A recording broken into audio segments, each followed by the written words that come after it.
ഗുസ്തി താരങ്ങളുടെ അഭിമാനം കാക്കാൻ തെരുവിൽ പോരാടിയ ഗതികേടിൽ നിന്നും ഇന്ന് ലോക ജേതാവിനെ ഒന്നാം നമ്പർക്കാരിയെ തോൽപ്പിച്ചുകൊണ്ട് സെമി ഫൈനലിലേക്ക് കടന്ന് രാജ്യത്തിന്റെ അഭിമാനം കൈമുഷ്ടിയിൽ നേടിയവൾ.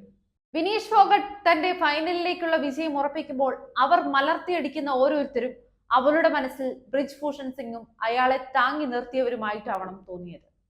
നിലനിൽപ്പിനായി പോരാടിയ ആ ധീര വനിത ഒളിമ്പിക്സ് യോഗ്യത നേടിയത് പോലും അധമന്മാരോട് പോരാടി നേടിയ വിജയത്തിന്റെ ശേഷമാണ്.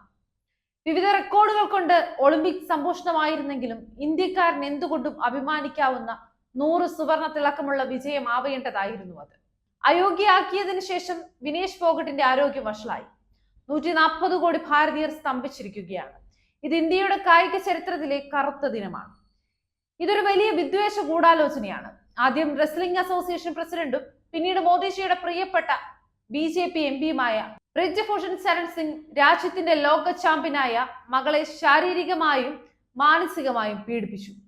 പിന്നെ ജന്തർ മന്ദറിലെ ഒരു തെരുവിൽ രാജ്യത്തിന്റെ ഈ പുത്രിയെ പോലീസിന് മുന്നിലൂടെ വലിച്ചിഴച്ചു.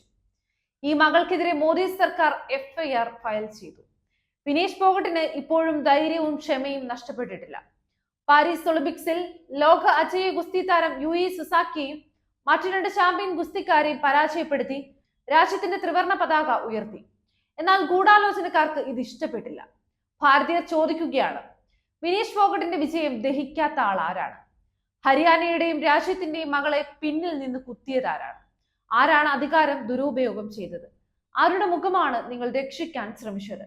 എന്നാൽ ഹരിയാനയിലെയും രാജ്യത്തിലെയും ഓരോ കുട്ടിയും അവളോടൊപ്പം ഉണ്ടെന്ന് അറിയുക. ഞങ്ങൾക്ക് അവൾ ഇപ്പോഴും ഒളിമ്പിക് സ്വർണ്ണ മെഡൽ ജേതാവാണ്. ഗൂഢാലോചന തീർച്ചയായും തകർക്കപ്പെടും. അതിന് പിന്നിലെ മുഖങ്ങൾ തീർച്ചയായും വെളിപ്പെടും. 53 kg വിഭാഗത്തിൽ മത്സരിപ്പിക്കണമെന്ന് വിനേഷ് ഫോഗട്ട് കേണപേക്ഷിച്ചതാണ്. അതിനുവേണ്ടി ട്രയൽസ് വേണമെന്ന് ആവശ്യപ്പെട്ടതാണ്. ആദ്യം പങ്കാളിനെ മത്സരിപ്പിക്കാനായി അത് ഇന്ത്യൻ അസോസിയേഷൻ അനുവദിച്ചില്ല. പങ്കാളിന്റെ പ്രകടനം നമ്മൾ കണ്ടതല്ലേ. വിനേഷ് വിരമിക്കൽ പ്രഖ്യാപിച്ചുകൊണ്ട് കുറിച്ചതുപോലെ തന്നെ റെസ്ലിംഗ് അല്ല നിന്നെ പരാജയപ്പെടുത്തിയത്, ഈ സംവിധാനമാണ്. അതിന് പിന്നിൽ ആരാണെന്ന് എല്ലാവർക്കും അറിയാം.